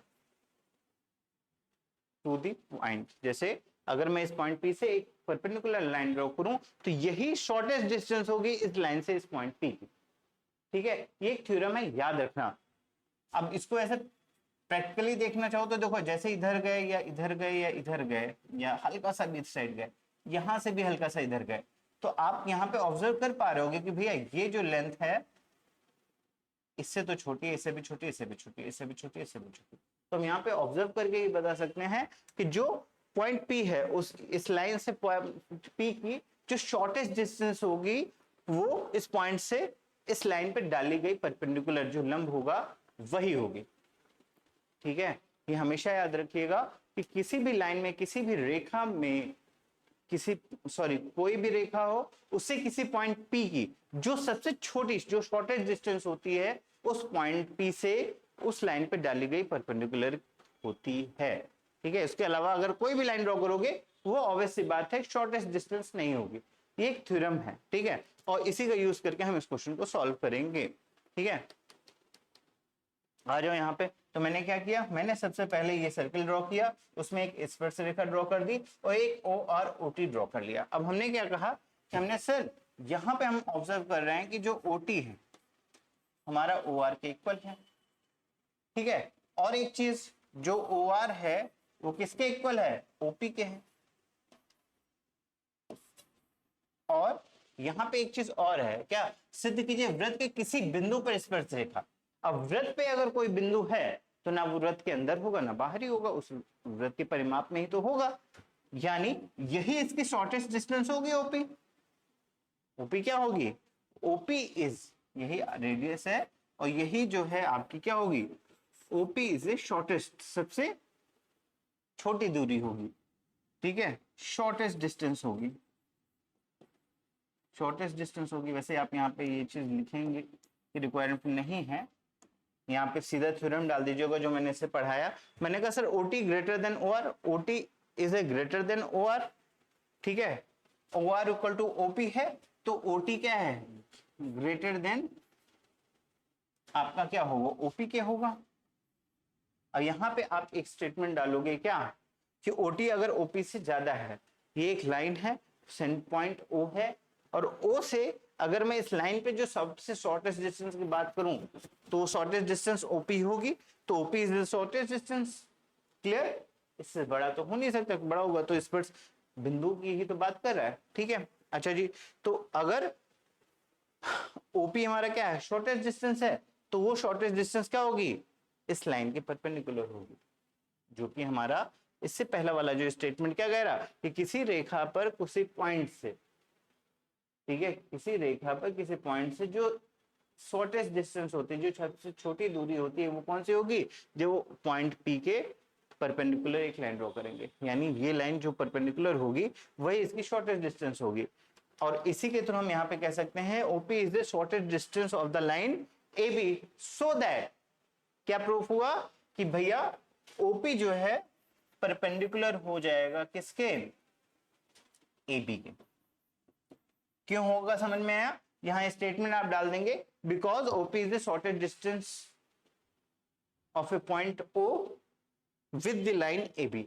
ए बी से ओ क्या है, ओ की जो शॉर्टेस्ट डिस्टेंस होगी वो हमारी ओपी होगी, so that OP is perpendicular to the A B. ये स्टेटमेंट डाल देना। अब देखो क्वेश्चन बहुत इजी है, स्टेटमेंट का गेम। क्लियर, कॉन्सेप्ट तो आप समझा दिया मैंने, क्या ये कंस्ट्रक्शन जरूर करिएगा, इसको थोड़ा एक्सप्लेन कर दीजिएगा कि लेट एक आर रेडियस का मैंने सर्किल ड्रॉ कर लिया, उसमें मैंने ओ एक पी पे क्या किया, एक स्पर्श रेखा डाल दी, उस स्पर्श रेखा पे मैंने एक क्या किया, ओ से टी तक एक लाइन ड्रॉ की।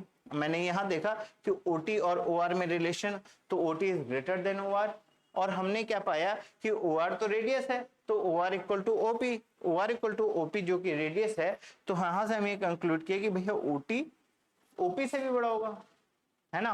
और अगर मैं बात करूं किसी लाइन से किसी पॉइंट की जो शॉर्टेस्ट डिस्टेंस होती है वही परपेंडिकुलर होती है, और ओपी ही तो इसकी शॉर्टेस्ट डिस्टेंस है, क्योंकि जो पॉइंट पी है, सॉरी जो पॉइंट पी है वो हमारा क्या है, हमारे सर्कल पे लाई करने वाला पॉइंट है, तो रेडियस से तो कम हो नहीं सकता, ना ही ज्यादा हो।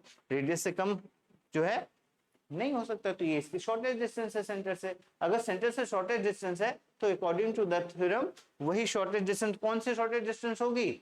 हमने कहा सर किसी लाइन पे किसी पॉइंट से जो शॉर्टेज डिस्टेंस होती है उस पॉइंट से उस रेखा पर डाली गई लंब के बराबर होती है, यानी जो ओपी है एबी के परपेंडिकुलर होगा। यही कहानी यहाँ पे है। क्या ये बात समझ में आई? ठीक है, 3 बार आया वो क्वेश्चन है, इसको आराम से प्रैक्टिस कर लीजिएगा, रट लीजिएगा, एग्जाम में आने के चांसेस बहुत। ये पिछली वाली थ्योरम भी और ये वाली थ्योरम भी। ठीक है, अब आते हैं अगले सवाल की ओर, क्वेश्चन नंबर 6। और ये क्वेश्चन आपका 2021 और 2019 में पूछा गया क्वेश्चन है, बहुत आसान सा क्वेश्चन है। और आप पाओगे कि जो तीन थ्योरम बताई हैं इसी के अकॉर्डिंग क्वेश्चन आएंगे। इसके अलावा अगर आते हैं एमसीक्यू वगैरह में, तो जैसे मैंने पहले 2 क्वेश्चन कराए थे ना जहां पे फिगर थे, तो वहां पे क्लास 9th वाले कुछ थ्योरम्स यूज होंगे, तो आपको क्या करना है, क्लास 9th वाले थ्योरम भी रिवाइज कर लेने हैं। यहाँ पे जो थ्योरम्स बताए मैंने वो भी याद कर लेना है, और फिर आराम से क्वेश्चन को समझ समझ के सॉल्व करना है। चलो आ जाओ। क्या है ये क्वेश्चन आपका 2021 2019 में पूछा गया क्वेश्चन है, बहुत इंपॉर्टेंट क्वेश्चन है और इस टाइप के क्वेश्चन आएंगे। आ जाओ सवाल करते हैं। क्या कह रहा है कि एक बिंदु पी से जो एक वृत्त जिसका केंद्र ओ है, तो सबसे पहले एक सर्कल ड्रॉ कर लो।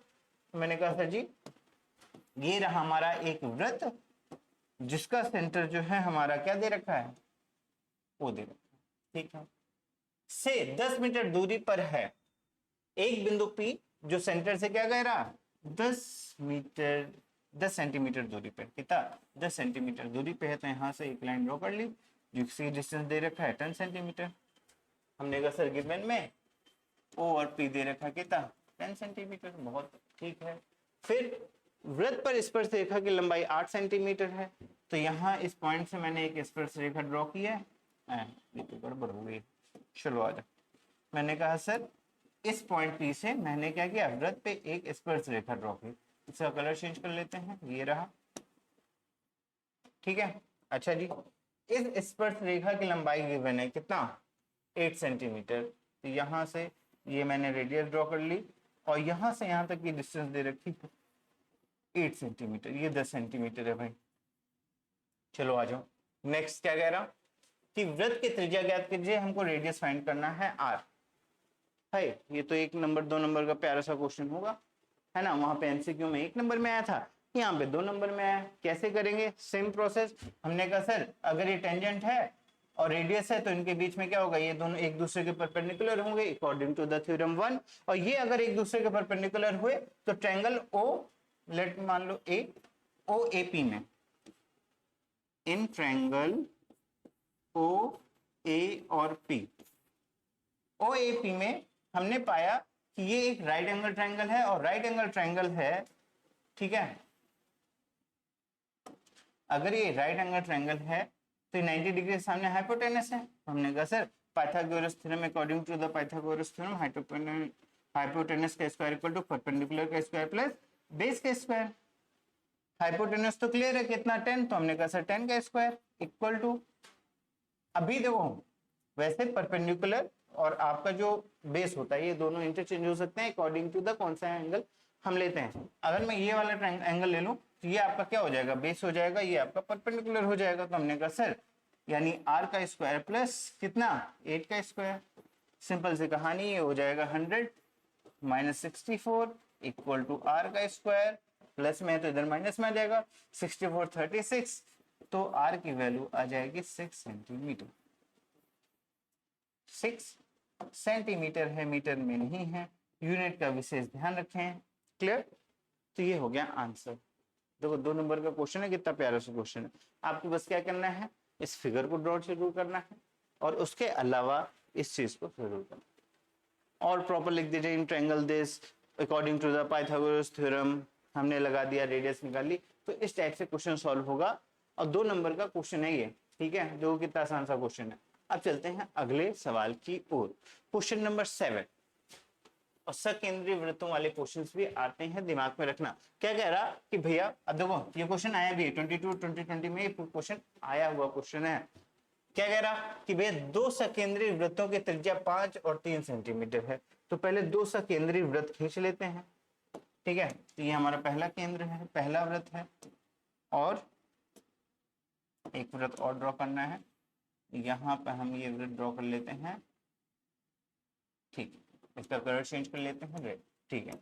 ये हमारे क्या है, दो सकेंद्री वृत्त। अब सकेंद्री वृत्त की क्या कंडीशन मैंने बताई थी, मैंने कहा सर वृत्त दो या दो से अधिक वृत्त जिनके क्या हो, केंद्र समान हो, वो सकेंद्री वृत्त कहलाते हैं।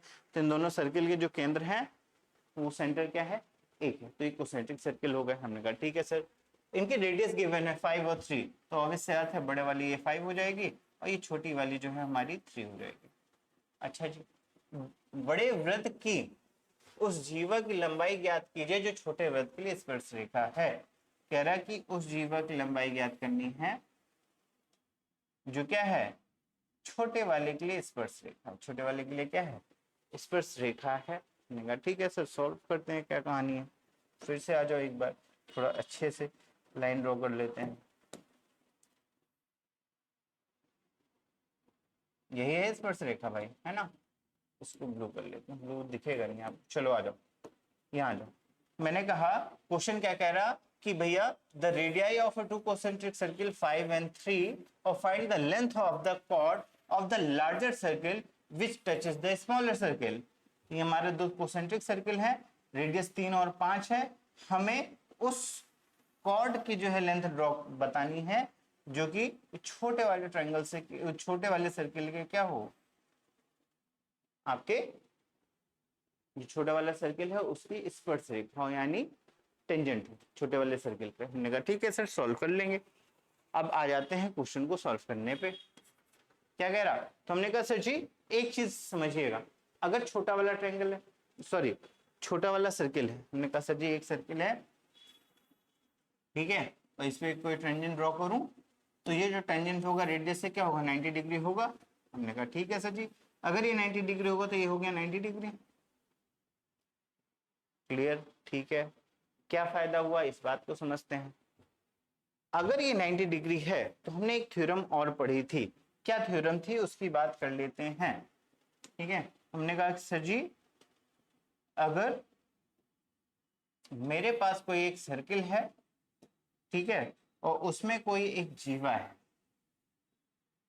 और सेंटर से मैं कोई क्या करूं, परपेंडिकुलर ड्रॉ करूं, ज्यादा बड़ा परपेंडिकुलर ड्रॉ किया। मैंने क्या किया, सर्किल से अगर कोई परपेंडिकुलर ड्रॉ किया तो जो परपेंडिकुलर लाइन होगी केंद्र से, अगर मैंने क्या किया एक लंब ड्रॉ किया, तो ये जो लंब है वो क्या होगा, वो कॉर्ड को यानी जीवा को इक्वल पार्ट में डिवाइड कर देगा। ये प्रॉपर्टी है, ठीक है, थ्योरम है, रिक्वायरमेंट पड़ती है तो दिमाग में याद रखना। क्या, किसी भी सर्किल में अगर कोई जीवा है, उस जीवा पे मैं केंद्र से कोई परपेंडिकुलर ड्रॉ करूं यानी लंब ड्रॉ करूं, तो ये जो लंब होगा ये जीवा को तो इक्वल पार्ट में डिवाइड कर देगा, ठीक है। तो ये जीवा क्या हो गई, इक्वल पार्ट में डिवाइड हो गई। हमने कहा ठीक है सर जी, अब आ जाओ यहाँ पे फिर से एक बार। तो हमने कहा सर हमें लेंथ निकालनी है, तो हमने एक काम किया, हमने इस पॉइंट से इस पॉइंट को मिला दिया, ठीक है। रेडियस हमको ये 3 पता ही है, ये बड़े वाले की रेडियस यहाँ से यहाँ तक 5 तो हमको पता ही है, हमको ये लेंथ पता करनी है। और ये लेंथ पता चल गई तो हमने अकॉर्डिंग टू दिस थ्योरम कि भैया अगर सेंटर से कोई लाइन आई जीवा पर तो क्या करेगी, वो जीवा को 2 इक्वल पार्ट में डिवाइड कर देती है, यानी ये लेंथ दुगनी कर देंगे तो हमें ये वाली बड़ी वाली लेंथ मिल जाएगी। सेम चीज यहां होगी कि अगर हमें ये x पता चल गया तो जीवा की लेंथ हम पता कर लेंगे। क्या ये बात समझ में आई। हमने कहा ठीक है सर, तो आ जाओ क्वेश्चन को सॉल्व कर लेते हैं। तो मान लेते हैं वो O, ये A और ये B। हमने कहा सर त्रिभुज O A B में, बाकी चीजें पता है ना भाई, क्लियर कट मैंने बता दिया। आप कंस्ट्रक्शन में ये चीज लिख लेना, कंस्ट्रक्शन में लिख सकते हो कि क्या रचना की मैंने 2 सर्किल ले लिए, एक 5 सेंटीमीटर का, एक 3 सेंटीमीटर का। मैंने एक थ्योरम का यूज किया, इस वाली थ्योरम का, अकॉर्डिंग टू दिस थ्योरम जो आपकी स्पर्श रेखा है वो रेडियस से क्या होती है, परपेंडिकुलर होती है, ठीक है। अच्छा जी, अब यहाँ पे ये करने के बाद हमने इन ट्रायंगल OAB लिया। OAB में क्या कहा, हमने कहा सर पाइथागोरस थ्योरम लग जाएगा क्योंकि 90 डिग्री है, हाइपोटेनस आपका 5 है, परपेंडिकुलर 3 है, बेस निकालना है, यानी 5 का स्क्वायर इक्वल टू कितना, 3 का square plus x square. 5 square 25, 3 square plus में इधर माइनस में आ जाएगा तो 9 इक्वल टू x स्क्वायर, 25 9 गए 16 इक्वल टू x स्क्वायर तो x की वैल्यू आ गई 4। क्या हो गई? x की वैल्यू आ गई 4। तो हमने कहा sir ji A B equal to आ गया हमारा 4, तो जीवा कितनी होगी? लेंथ ऑफ द कॉर्ड क्या होगी? तो हमने कहा sir length of the chord according to the theorem क्या, कि अगर कोई सर्किल है उसमें कोई जीवा है, उस जीवा को हमने केंद्र से कोई लंब ड्रॉ किया, क्या किया? सेंटर से एक परपेंडिकुलर ड्रॉ किया, तो जो परपेंडिकुलर होगा वो जीवा को दो इक्वल पार्ट में डिवाइड कर देगा। तो हमें एक पार्ट पता है, अगर ये x है तो ये वाला क्या होगा? ये भी x होगा, यानी ओवरऑल लेंथ की बात करो तो कितनी होगी? 2x होगी। ठीक है, तो वही चीज यहां यूज कर लो। तो हमने कहा ए बी अगर 4 है तो a और p जो हमारी क्या है? कॉर्ड जीवा, लेंथ ऑफ द जीवा AP क्या होगा? 2x होगा। 2x यानी 2 इंटू 4 यानी 8 सेंटीमीटर। तो इसका फाइनल आंसर क्या होगा? 8 सेंटीमीटर। लेकिन AB इक्वल टू 4 निकालने के बाद आप प्रॉपर ये इसका स्टेटमेंट लिखेंगे क्या, कि किसी भी सर्किल में जीवा पर लंब केंद्र से परपेंडिकुलर यानी लंब डालने पर वो जीवा को क्या कर रहा है? इक्वल पार्ट में डिवाइड कर रहा है, so that length of the chord यानी जीवा की जो लंबाई होगी वो होगी एपी इक्वल टू 2x यानी 2 इंटू 4 यानी 8 सेंटीमीटर। प्रॉपर स्टेटमेंट के साथ करना भाई। चलो आ जाओ अगले सवाल की ओर। ये क्वेश्चन भी आपका 2023, 2021, 2019 में पूछा गया क्वेश्चन है, ध्यान रखना भाई। यानी जो भी मैं क्वेश्चन करा रहा हूँ वो सारे ज्यादातर मैंने ट्राई किया कि आपके पीवाईक्यूज से हो, जिससे आपको ये कॉन्फिडेंस आए कि जो भी आप क्वेश्चन कर रहे हो ना वो आपके लिए फायदेमंद है, प्रॉफिटेबल है, क्योंकि इस टाइप के क्वेश्चंस आएंगे। ठीक है, चलो आ जाओ क्वेश्चन को सॉल्व करते हैं। क्या कह रहा कि सिद्ध कीजिए कि एक दिए हुए वृत्त के केंद्र बिंदु O पर दो सकेंद्रीय वृत्त हैं। अच्छा जी, बड़े वृत्त की वह जीवा जो छोटे वृत्त को स्पर्श करती है स्पर्श बिंदु पर समद्विभाजित होती है। अगर आप थोड़ा सा ध्यान दो और थोड़ा सा कॉमन सेंस लगाओ तो जो थ्योरम यहाँ पे मैंने यूज कर ली या जो चीज यहाँ प्रूफ कर दी वही चीज यहाँ पे मुझको करनी है। चलो आ जाओ सॉल्व करते हैं फिर से। जिनको क्वेश्चन ना समझ में आया हो उनके लिए मैं बता दे रहा हूं। मैंने कहा दो सकेंद्रीय वृत्त हैं, तो एक ये और एक हमारा ये क्या है? दो सकेंद्रीय वृत्त हैं। हमने कहा ठीक है सर जी। क्या कह रहा कि prove that the chord of the larger circle, जो हमारी लार्जर सर्किल है इसमें मैंने क्या किया? एक कॉर्ड ड्रॉ किया।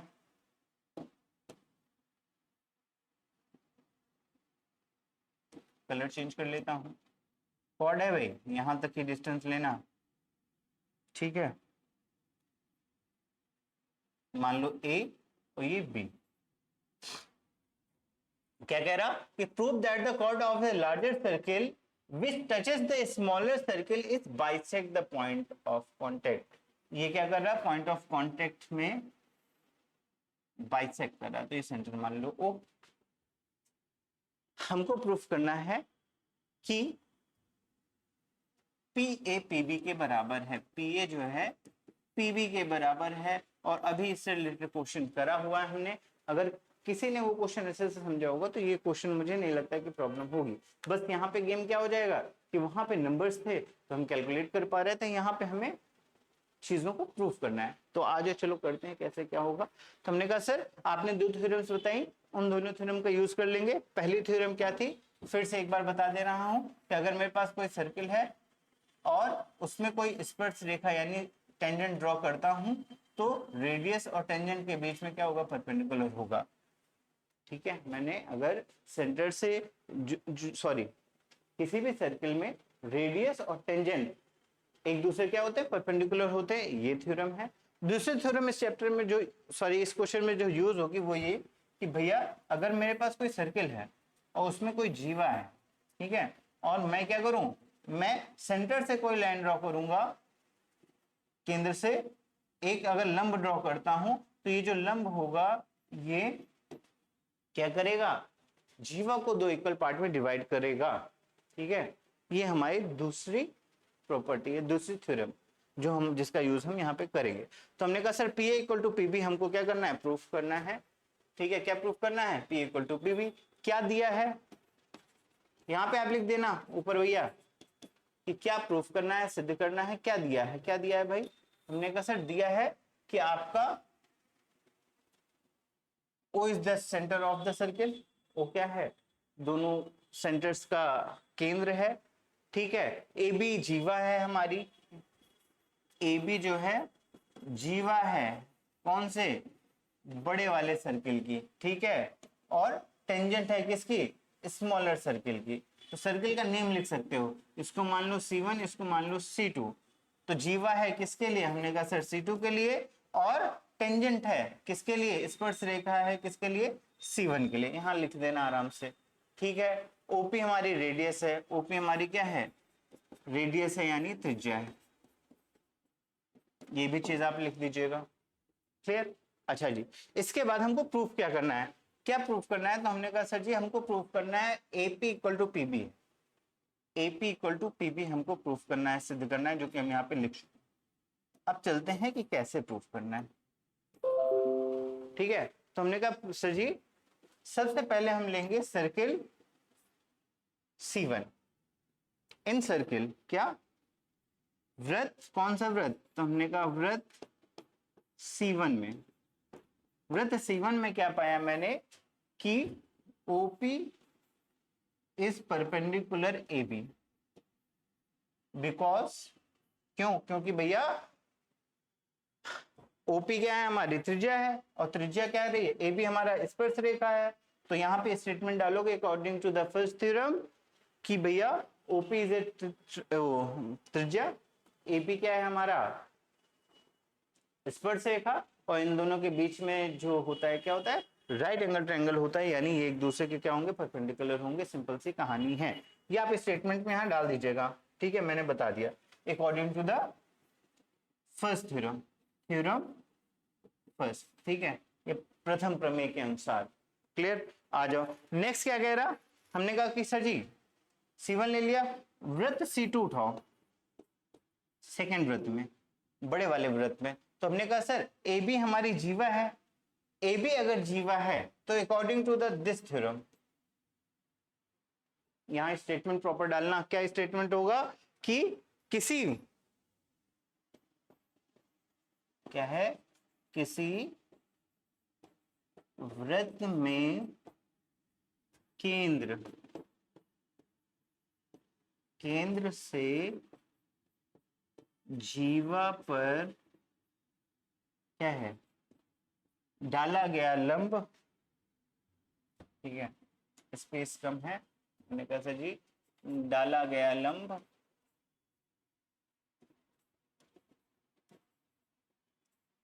जीवा को क्या करता है, समद्विभाजित करता है, समद्विभाजित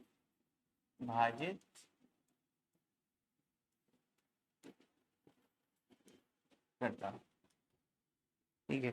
ये प्रॉपर किसी वृत्त में केंद्र से जीवा पर डाला गया लंब जीवा को क्या कर रहा है, दो पार्ट में इक्वल मतलब विभाजित कर रहा है, सो दैट आप यहाँ पे ये लिख सकते करके स्टेटमेंट लिख करके क्या लिख सकते हो कि भैया एपी इक्वल टू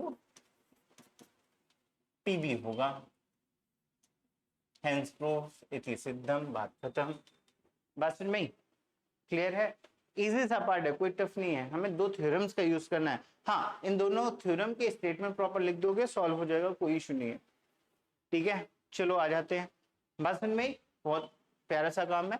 चलते हैं अगले सवाल की ओर, ठीक है। तो हम चलते हैं अगले सवाल की ओर, और ये सवाल आपका 23 में पूछा गया क्वेश्चन है, 2023 में ये क्वेश्चन पूछा गया था, इंपॉर्टेंट क्वेश्चन है। और भैया दो सर्कल से रिलेटेड, या तो सकेंद्री वाले या तो ये वाले रिलेशन वाले क्वेश्चंस आपसे पूछे जाते हैं और आने के चांसेस भी ज्यादा होते हैं, ठीक है। तो इन क्वेश्चन की प्रैक्टिस आप अच्छे से कर लेना। चलो आ जाओ क्वेश्चन को समझते हैं और सॉल्व करते हैं। क्या कह रहा कि भैया दो वृत्त एक दूसरे को बाह्य रूप से स्पर्श करते हैं, तो मान लो एक सर्किल ये है, एक सर्किल ये है, और ये दोनों क्या कर रहे हैं, एक्सटर्नली एक दूसरे को टच कर रहे हैं। हमने कहा ठीक है सर जी, उनकी उभयनिष्ठ स्पर्श रेखा की लंबाई दे रखा है 12 सेंटीमीटर। हमने कहा सर एक जो है स्पर्श रेखा ड्रॉ करो, यहां से ड्रॉ कर लेते हैं, वैसे थोड़ा सा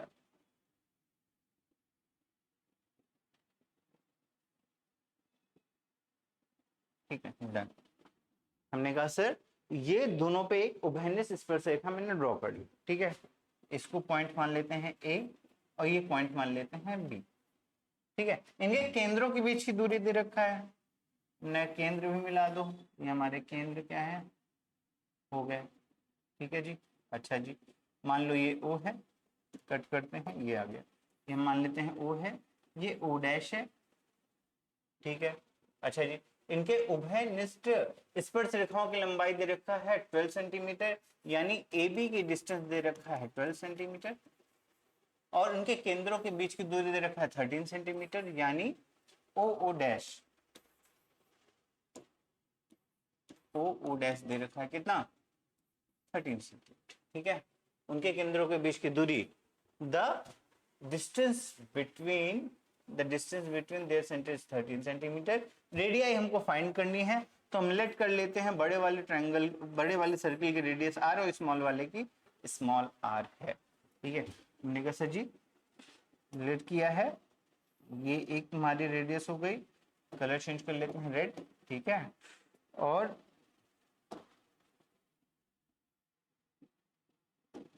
ये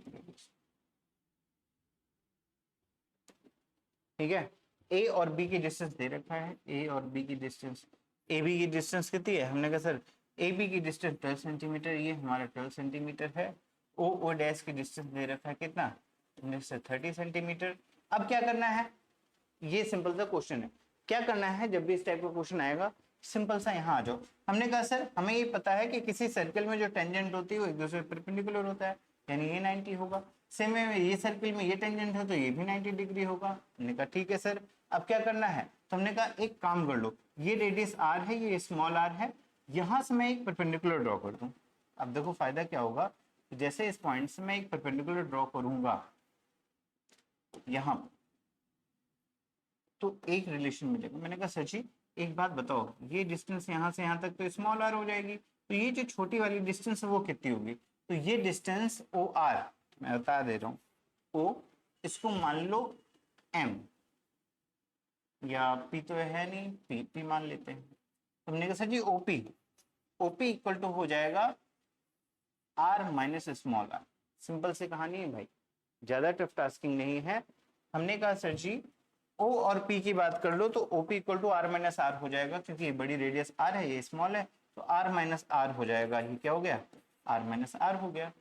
चूंकि ये दोनों परपेंडिकुलर हैं, मैंने यहाँ से एक परपेंडिकुलर ड्रॉ किया, तो ये डिस्टेंस तो इक्वल हो जाएगी, है ना। हमने कहा ठीक है सर जी। अच्छा जी, चलो आ जाओ, और क्या कहानी है, हमने कहा सर ये अगर 12 है,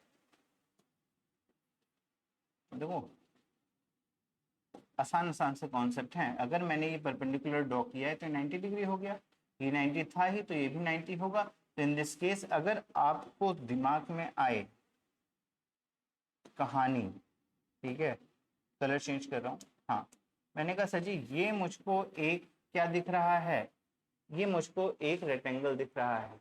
अब रेक्टेंगल दिख रहा है तो जो ये डिस्टेंस है आपकी इस डिस्टेंस के इक्वल होगी, ये 12 है तो ये भी डिस्टेंस क्या होगी, 12 होगी। तो हमने कहा सर जी ये डिस्टेंस भी 12 हो जाएगी। क्लियर, हमने कहा ठीक है सर, अगर ये डिस्टेंस 12 हो गई है ना, तो ये भी 12 हो गई। ओके, यहां से यहां तक की डिस्टेंस, ये डिस्टेंस कितनी हो गई, तो हमने कहा सर ओ आर हमारी आर माइनस आर हो गई। ठीक है, एक ये भी लिख लीजिए ओ डैश और पी, ओ डैश और पी इज ए कितना 12, क्योंकि परपेंडिकुलर ही तो ड्रॉ किया है, एक रेक्टेंगल मिल गया। हमने कहा ठीक है sir, O dash P equal to 12। अब आ जाओ इस ट्रायंगल पे, हमने कहा सर इन ट्रायंगल, कौन सा ट्रायंगल, हमने कहा sir ji in triangle O O dash और पी, ओ ओ डैश और पी, जैसे ओ ओ डैश और पी करोगे तो ओ ओ डैश पी क्या है कहानी, तो हमने कहा सर ओ डैश पी एक राइट एंगल ट्रायंगल होगा, तो यहाँ पे होगा हाइपोटेनस का square equal to this plus this. हमने कहा सर जी फिर से समझना, ऐसा कुछ है, ये ओ डैश है हमारा, ये पी है, ये ओ, ठीक है, यही है। क्लियर, हमने कहा ओ ओ डैश और पी लेते हैं, तो ये हमारा 12 है, ये हमारा r माइनस आर है, और ये डिस्टेंस 30, ये डिस्टेंस कितनी है 30। तो यहाँ पे हम लगा देंगे पाइथागोरस थ्योरम। तो ये 90 डिग्री है ही है, तो हमारा क्या हो जाएगा, अगर ये 90 डिग्री है तो यहाँ पे पाइथागोरस थ्योरम में हाइपोटेन्यूज का स्क्वायर यानी 13 का स्क्वायर इक्वल टू 12 का स्क्वायर और प्लस r माइनस r का होल स्क्वायर होगा। सॉल्व कर लो। तो हमने 12 का स्क्वायर 169, 12 का square minus 144 equal to r minus small r का होल स्क्वायर।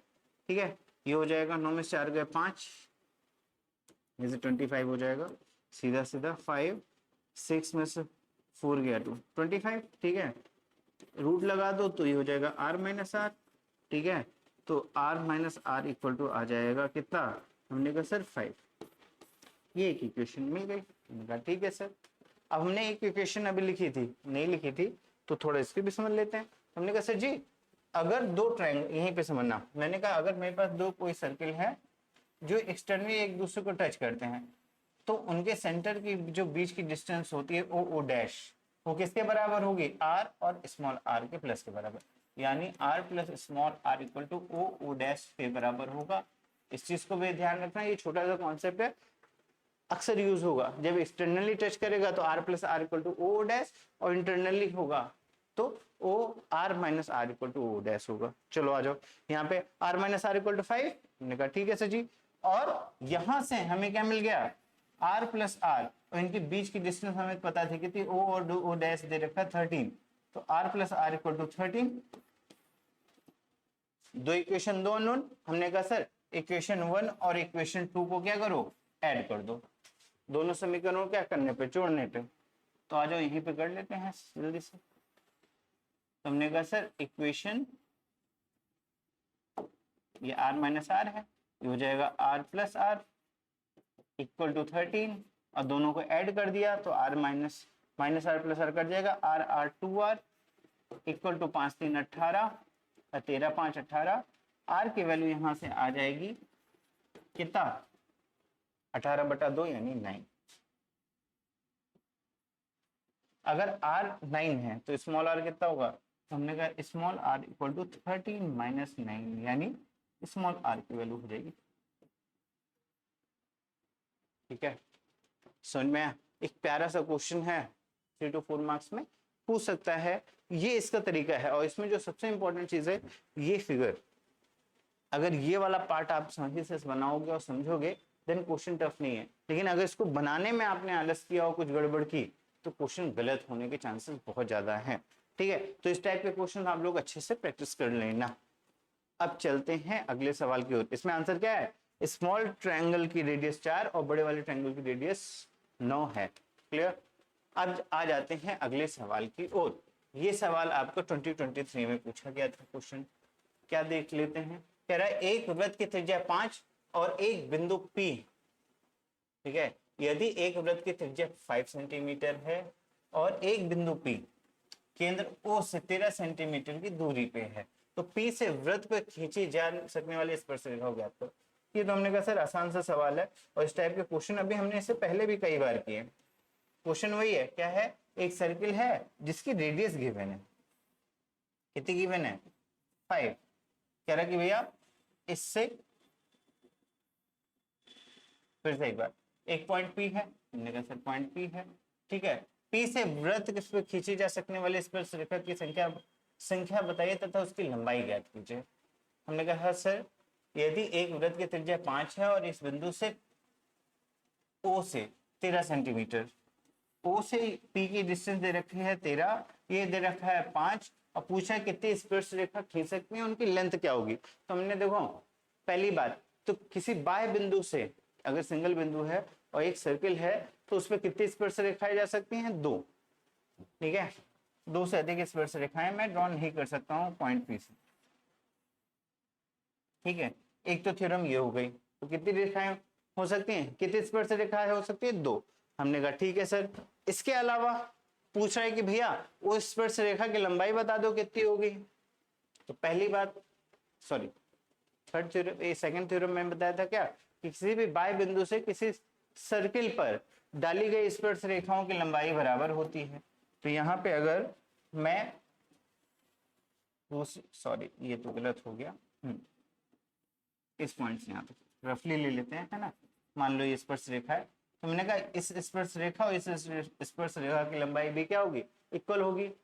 तो पहला कितने स्पर्श रेखा है, 2, दोनों की लंबाई बराबर होगी तो एक ही निकाल लेते हैं। तो हमने कहा सर ये 5 है, ये 13 है। और हमें पता है कि किसी स्पर्श रेखा के रेडियस के साथ क्या रिलेशन होता है, ये दूसरे के परपेंडिकुलर होते हैं, एक दूसरे के लंब। ठीक है, ये 90 डिग्री हो गया। तो हमने कहा एक राइट एंगल ट्रायंगल हो गया। जैसे ये राइट एंगल ट्रायंगल हो गया तो मान लीजिए एक्स निकालना है, पाइथागोरस थ्योरम लगाओ तो ये हो जाएगा हाइपोटेनस 13। हमने कहा सर 13 का स्क्वायर इक्वल टू 5 का स्क्वायर प्लस एक्स का स्क्वायर।